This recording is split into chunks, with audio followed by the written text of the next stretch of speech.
how's it going, guys? So the SmackDown review is still coming later on tonight, but how could I not do a separate video, a standalone video on Bray Wyatt's release? The Fiend, he's gone. And everyone is all up in arms, of course, the Twitterverse, the Facebookaverse, whatever, you know, whatever your choice of social media platform. You're on YouTube. Everyone is making a video, making a post, you know, just saying how stupid and dumb WWE is for, like, not using him correctly.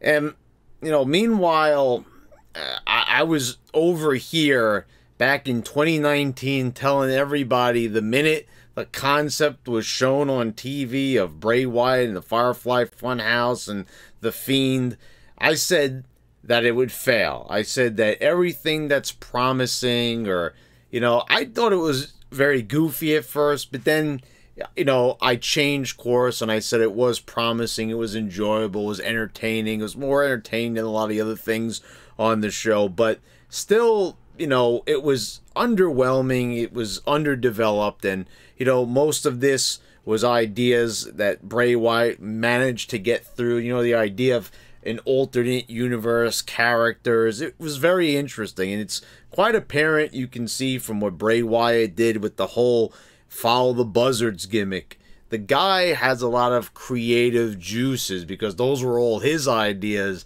none of the actual creative teams.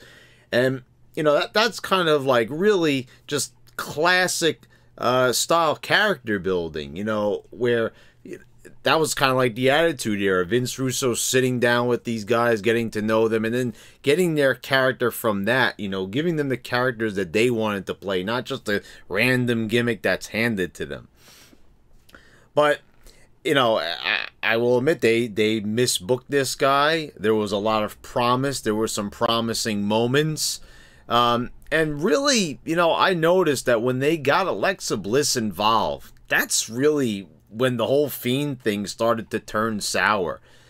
You know, I liked it at a point. I thought it was an interesting idea of him corrupting, you know, one of the women, corrupting Alexa Bliss and having her under his control. But then, you know, they took a weird course with it and it went way off the rails. And, you know, I did like the shocking moment of him being set on fire by Randy Orton. But for the most part, the whole Fiend, you know, character, it was a giant train wreck. But, you know, it was moments of brilliance. So, but overall, though, it was pretty disastrous when you kind of think about it. There wasn't really that much satisfying, a satisfying feeling coming from that character overall. Like, you kind of think back, you know, what are your favorite Fiend moments? And, you know, of course, the Firefly Funhouse match with John Cena, there's that. The last WrestleMania was just a terrible disaster. It was very promising. I mean, how can you have Bray Wyatt and Randy Orton in a ring at WrestleMania and it be that bad? I mean, you know, this should have been a character-driven match. This should have been a storyline-driven match. After months of build, of underwhelming build, you know, Orton spitting up black ink and all that garbage, we built to a match that felt so underwhelming that, you know, underwhelming would be a terrible word to describe it because it wouldn't even do it justice. But I am so sick and tired of everybody being melodramatic on here. You know, he was cut due to budget reasons. You know, Bray Wyatt was having some mental issues. Much like a lot of the other stars that were released, like Braun Strowman. These are a lot of people that, you know, pressure was starting to get to them. And of course, because it's like Wyatt has to come up with all these ideas. He's got to keep coming up with things, you know, to avoid being taken off TV completely. And he was taken off TV. And that's mysterious. You know, the same thing like with Keith Lee. And I'm getting so sick and tired of this drama. Like, and I am going to just kind of segue just briefly into talking about Keith Lee here. So, you know, I'm looking at this guy's tweets and he's talking about, I'm going to tell my story. I'm not going to tell my story. And obviously he's referring to, you know, why he wasn't on TV for months and months. And quite frankly, like, seriously, who gives a shit? Really, like, this guy is, like, building it up, and people are, like, you know, he's, like, dangling a carrot on a fishing pole in front of these people, and they're just like, oh, yeah, Keith, tell me more. Seriously, who cares? You're off TV, just say it or you can't. Like, who really even cares? We all know it was probably because they wanted him to train and everything. And everyone acts like that guy was, like, you know, the future of the business. And it's such a lame claim. I mean, does anyone honestly believe that about Keith Lee? Now, Bray Wyatt's a different story. I was a big fan of this guy. He had tons of potential. But, you know, every single time this guy started to make a little bit of headway, they basically put a brick wall in front of him. I mean, go back to, like, his debut in 2013. You know, right away, like, it pretty much went nowhere. You know, you kind of think of, like, 2013, like, it was very slow with Wyatt. Then in 2014, you had a little bit of fire there. The feud with John Cena, finally, you know, Wyatt's getting a big main event style push. And, you know, they couldn't even give this guy a convincing win. You know, he's a heel, we get it, and everyone was always making excuses in the YWC and the IWC, saying like, oh, well, Wyatt doesn't need wins because of his character. Here's the thing. If someone keeps losing over and over, they may be fake matches, and you might be able to tell a story around it, but you'll look at it and be like, hey, this guy's a loser. He keeps losing his matches over and over. And, you know, The Rock had a character, Kane had a character, The Undertaker had a character, and they were all pretty much winners a majority of the time. So I don't really buy this idea of, like, it's okay for someone to lose. No, that's like the Brooklyn Brawler. You know, that's who you expect to lose all the time. So that was a really lame excuse. But, yeah, I'm really sick and tired of hearing these people always on the internet and on YouTube, you know, making like a big deal about me. Like, are you guys like surprised? You're whining and crying about this and cursing WWE and cursing Vince's name, putting so much energy into this. It's like, don't you guys see that this is a cycle? Don't you see that, like, you know, after a while, you know, these guys, they have a few years, but they don't know what to do with them. You know, they're inept when it comes to storytelling. But there's not a difference on TV. Like, people are pretending this. Like, did people really honestly, I know people are going to lie who are fans of him. Did you notice when Keith Lee wasn't there? I forgot. I didn't even realize the guy wasn't there. I mean, I review SmackDown, very rarely Raw. But, you know, I was seeing the clips. I didn't, you know, looking on YouTube, I didn't notice that his name wasn't there half the time. You know, Bray Wyatt, I noticed, but the show wasn't any better or worse without him being on it. Did anyone notice that?